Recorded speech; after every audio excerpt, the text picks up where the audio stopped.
Hello दोस्तों।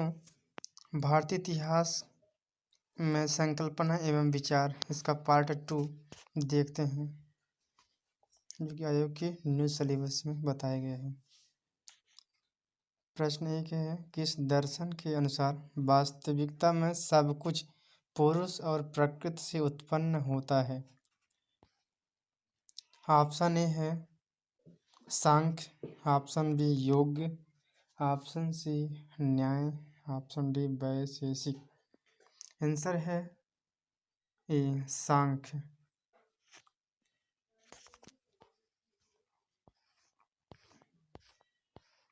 दूसरा प्रश्न है, किस दर्शन शास्त्र का मानना है कि संसार असत्य है और एकमात्र वास्तविकता ब्रह्म है?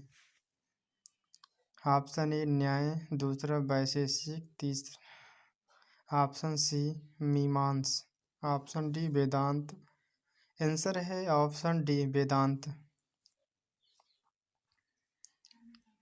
तीसरा प्रश्न है, किस दर्शन का संस्थापक बृहस्पति को माना जाता है?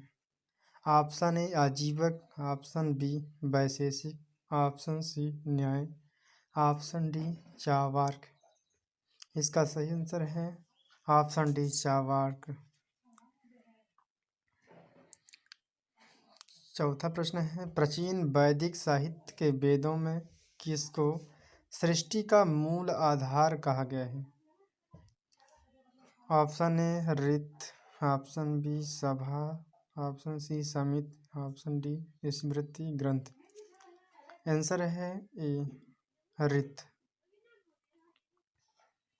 पांचवा प्रश्न है, उत्तर वैदिक युग में केंद्रीय शासन और सेना पर किसका बहुत अधिक प्रभाव था? ऑप्शन ए ऋत का, ऑप्शन बी सभा का, ऑप्शन सी समिति, ऑप्शन डी स्मृति। आंसर है सी समिति का। आप प्रश्न छठवां है, निम्न में से कौन सा एक संस्कार बच्चे के जन्म के बाद संपन्न कराया जाता है? ऑप्शन ए गर्भाधान, ऑप्शन बी पुंसवन, ऑप्शन सी सीमांतोन्नयन, ऑप्शन डी निष्क्रमण। आंसर है ऑप्शन डी निष्क्रमण। सातवां प्रश्न है, निम्न में से कौन सा एक संस्कार गर्भ में बच्चे की बुरी शक्तियों से रक्षा करने हेतु संपन्न कराया जाता है? ऑप्शन ए समावर्तन, ऑप्शन बी पुंसवन, ऑप्शन सी सीमांतोन्नयन, ऑप्शन डी निष्क्रमण। इसका सही आंसर है सी सीमांतोन्नयन। आप आठवां प्रश्न है, सूत्र ग्रंथ गृहसूत्र में कितने प्रकार के विवाहों का वर्णन प्राप्त होता है? Option A 4, option B 2, option C 8, option D 5। इसका आंसर है सी 8। नौवां प्रश्न है, आधुनिक समय का प्रेम विवाह जिसमें माता पिता को जानकारी नहीं होती, वर और कन्या आपसी रजामंदी से विवाह करते हैं, वह प्राचीन समय के किस विवाह का प्रकार है? ऑप्शन ए असुर विवाह, ऑप्शन बी गंधर्व विवाह, ऑप्शन सी राक्षस विवाह, ऑप्शन डी पैशाच विवाह। आंसर बी है गंधर्व विवाह के नाम से जानते हैं। 10वां प्रश्न है, किस प्रकार के विवाह से उत्पन्न संतान चंडाल कहलाती थी, जो प्रायः गांव के बाहर निवास करते थे? ऑप्शन ए असुर विवाह, ऑप्शन बी पैशाच विवाह, ऑप्शन सी अनुलोम विवाह, ऑप्शन डी प्रतिलोम विवाह। इसका सही आंसर है डी प्रतिलोम विवाह।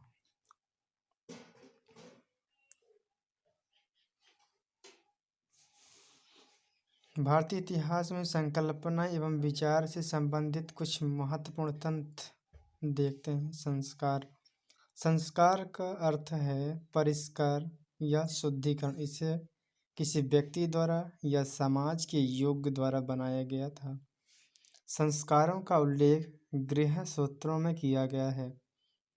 इसमें माना जाता है कि 16 संस्कार प्रचलित थे, जो जन्म से पूर्व एवं मृत्यु के बाद तक जीवित थे। ये संस्कार उन्नत हैं। जन्म के पूर्व संस्कार 3 बताए गए हैं। गर्भ धारण के लिए, पुंसवन पुत्र प्राप्ति के लिए किया गया संस्कार। तीसरा है सीमांतन, इसमें स्त्री के बालों को ऊपर उठाया जाता था तथा मंत्रोच्चारण किया जाता था, जिसमें गर्भ में बच्चे की बुरी शक्तियों से रक्षा की जा सके। इसमें और है जन्म के बाद संस्कार।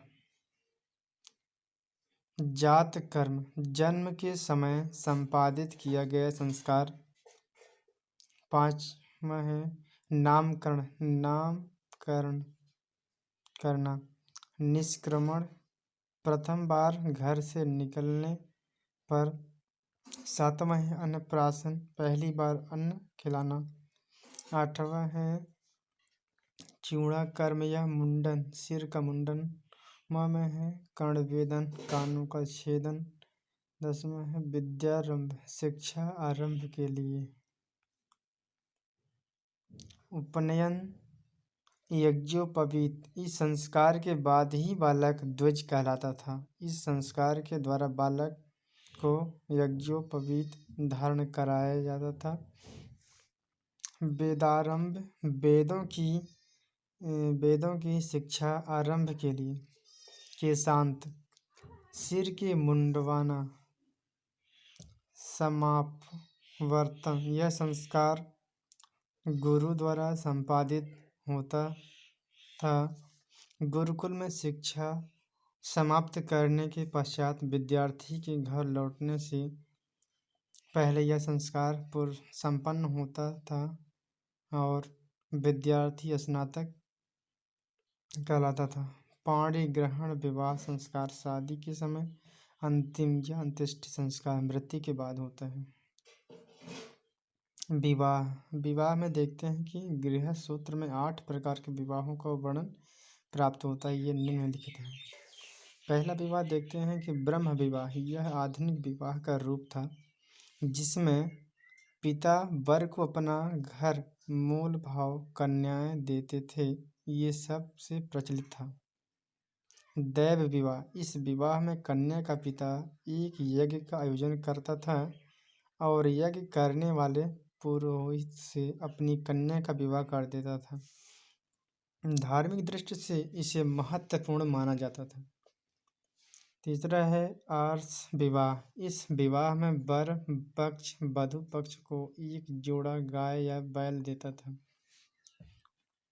चौथा है पेजपति, यह ब्रह्म विवाह की तरह था। इसमें पिता वर वधु को आदेश दिया गया था कि धर्मानुकूल अपने जीवन को व्यतीत करें। 5वां है असुर विवाह, यह अव्यवस्थित विवाह था। इसमें पिता वर से कन्या का मूल्य लेकर उसे बेच देते थे। 6वां है गंधर्व विवाह, यह आधुनिक प्रेम विवाह था। इसमें माता पिता की जानकारी नहीं थी। स्वयंवर विवाह गंधर्व का एक विशेष रूप माना जाता था। 7वां है राक्षस, इसे अपरिपक्व विवाह भी कहा जाता था। यह क्षत्रिय में विशेष भोग था। कृष्ण और पृथ्वीराज के विवाह के उदाहरण माना जाता है। 8वां है पैशाच, यह विवाह का सबसे निकृष्ट रूप था। इसमें आदि बलात्कार करके कन्या का विवाह किया जाता था। इनमें प्रथम 4 शास्त्र सम्मत विवाह थे: ब्रह्म विवाह, देव विवाह, आर्ष विवाह एवं प्रजापत्य विवाह। अंतिम 4 असुर विवाह, गंधर्व विवाह, राक्षस विवाह एवं पिशाच विवाह को शास्त्रकारों ने मान्यता नहीं दी थी। इस काल में अंतरजातीय विवाह होते थे। यह 2 प्रकार के थे। पहला है अनुलोम विवाह। अनुलोम विवाह यह उच्च वर्ण के पुरुष का निम्न वर्ण की स्त्री के साथ विवाह होता था। दूसरा है प्रतिलोम विवाह। निम्न वर्ण के पुरुष का उच्च वर्ण की स्त्री के साथ विवाह, इनसे उत्पन्न संतान चंडाल कहलाते थे, जो प्रायः गांव के बाहर निवास करते थे। भारतीय षड्दर्शन में देखते हैं संस्थापक इसके हैं मूल दर्शन में कपिल, सांख्य में देखें तो कपिल, वास्तविकता में सब कुछ पुरुष स्वयं आत्मा या मन और प्राकृत पदार्थ रचनात्मक चीजें ऊर्जा से उत्पन्न होता है।